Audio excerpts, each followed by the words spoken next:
बिस्मिल्लाहिर्रहमानिर्रहीम। अस्सलाम वालेकुम। हम सब खैरियत से हैं। आई होप आप भी खैरियत से होंगे। आज हम बना रहे हैं चिकन स्टीम रोस्ट, जो कि बहुत ही मज़े का तैयार होता है। इसको ना मैं ओवन में बनाऊंगी और ना ही तवे के ऊपर। इसको मैं आपको बताऊंगी कि मैं किस तरीके से इसको बनाती हूँ। ये बिल्कुल मक्खन की तरह मुलायम और जूसी तैयार होता है और बहुत ही मज़े का बन के तैयार होता है। इसको छोटे बड़े बहुत ही पसंद करते हैं और ये बहुत ही मज़ेदार होता है। अगर आप बच्चों को लंच बॉक्स में ये बना के दें तो वो भी बहुत ही खुशी के साथ खाएंगे। और अगर आप इसको फ्रीज़ करना चाहें तो इसको आप मसाला लगा के पहले फ्रिज में रख सकते हैं और जिस टाइम आपको बनाने को आपका दिल चाहे आप उसी टाइम इसको बना सकते हैं। यह बहुत ही मज़े का तैयार होता है और झटपट तैयार हो जाता है। अगर इसको आपने फ्रीज़ किया हो, कोई मेहमान आ जाए या टी टाइम पे आपका दिल चाहे खाने को, तो आप फ़ौरन फ्रीज से निकाल के इसको तैयार कर सकते हैं। यह बहुत ही ज़्यादा जूसी और मज़ेदार तैयार होता है। ये 2 टीस्पून मैंने खुश्क धनिया और ज़ीरा जो है इसको तवे के ऊपर डाल लिया। अब इसको मैं अच्छी तरह गर्म कर लूँगी। और ये 1 टीस्पून नमक है, ये दड़ा मिर्च है आधे टीस्पून, ये 1 चम्मच इसमें रेड चिल्ली है और ये तिक्का मसाला जो ये 1 चम्मच है। अब हमारा खुश्क धनिया और ज़ीरा जो है वो भून गया। अब इसको मैं उतार लूँगी। ये एक दही की डिब्बी है, ये तकरीबन 125 ग्राम है। ये मैं गोश्त में शामिल कर लूँगी। गोश्त को मैंने अच्छी तरह धो के निचोड़ के इसको फिर मैंने डिब्बे में डाला है। अब मैं इसके अंदर सारे मसाले शामिल कर दूँगी। ये 1 टीस्पून नमक है और आधी टीस्पून दड़ा मिर्च है, ये शामिल कर दूँगी। ये 1.5 चम्मच सुरख मिर्च और 1.5 चम्मच इसमें तिक्का मसाला है, ये शामिल कर दूँगी। और ये खुश्क धनिया और ज़ीरा इसको मैं हाथों के साथ अच्छी तरह मरोड़ के ना, ये जो इसके बाल होते हैं बने हुए धनिया के, इनको अच्छी तरह इस तरह से मरोड़ के इसमें शामिल कर दूँगी। इस तरह मरोड़ने से बहुत ही अच्छी खुशबू आती है।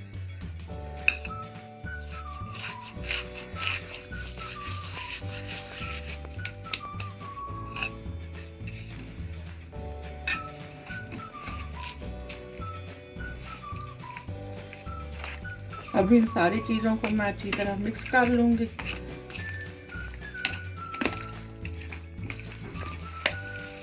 और मिक्स करके इसको मैं तकरीबन 2 घंटे के लिए मैरिनेट कर दूँगी, ताकि ये जो नमक मिर्च है बोटियों में अच्छी तरह लग जाए। बोटियों में नमक मिर्च अच्छी तरह लगा हो तो फिर ही गोश्त जो है मज़े का बनता है। फिर आपको मैं बताऊंगी कि इसको मैंने किस तरह बनाना है। आपने स्टेप बाय स्टेप मेरी वीडियो को साथ साथ देखते जाना है, कहीं से भी आपने मेरी वीडियो को स्किप नहीं करना।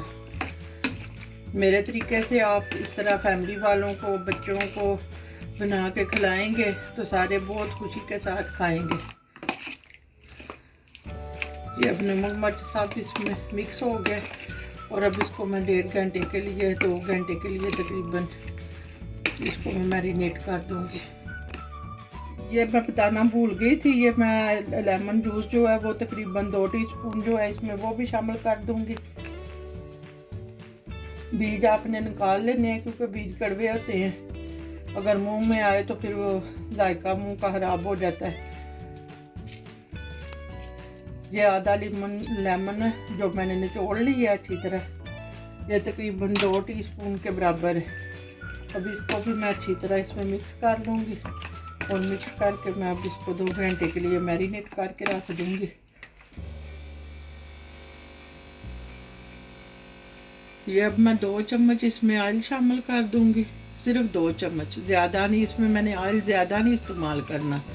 और इसको मैं ना ही ओवन में बनाऊँगी ना ही तवे पे, इसको मैं आज प्रेशर कुकर के अंदर बनाऊँगी। गोश्त को मैरिनेट किए हुए 2 घंटे हो गए, गोश्त हमारा अच्छी तरह मैरिनेट हो गया। अब इसको मैं प्रेशर कुकर में डाल दूँगी।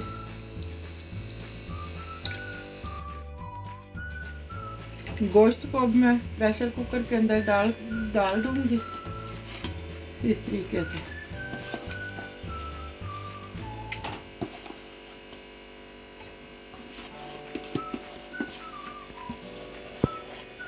ये जो इसके अंदर मसाला है ये भी मैं सारा इसके अंदर ही डाल दूंगी।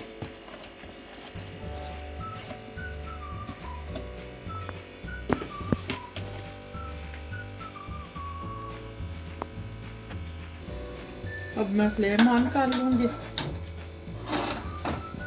और 5 मिनट के लिए इसको पहले इसी तरह पकाऊंगी।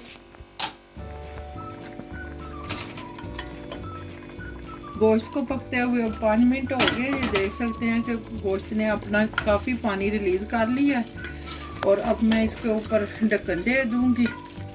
इसको मैंने 5-6 मिनट पहले वैसे ही पकाया है कि इसके अंदर जो पानी है ना वो इसका निकल आए। ये आप देख सकते हैं कि गोश्त ने काफ़ी अपना पानी रिलीज़ कर दिया है क्योंकि इसमें मैंने दही डाला हुआ है ना, दही और मसाले डाल के इसको मैंने मैरिनेट किया हुआ था।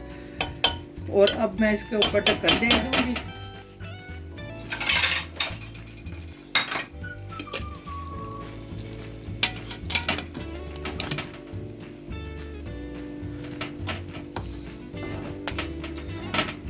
अब मैं 5 मिनट के लिए इसके ऊपर ढक्कन दे दूंगी ताकि अच्छी तरह गोश्त गल जाए। अब इसको ढक्कन लगाए हुए 10 मिनट हो गए। अब मैं वेट इसका उठा दूंगी।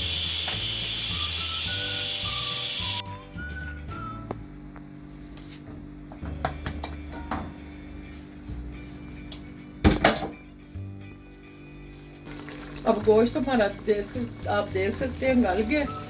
अब मैं इसमें जो थोड़ा सा पानी है उसको खुश्क कर लूँगी। फ्लेम को तेज कर दूंगी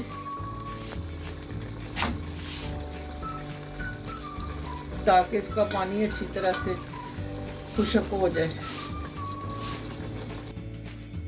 ये अब मैं आपको डिश आउट करके दिखाती हूँ कि हमारा कितना मज़ेदार और नरम नरम गोश्त तैयार हो गया।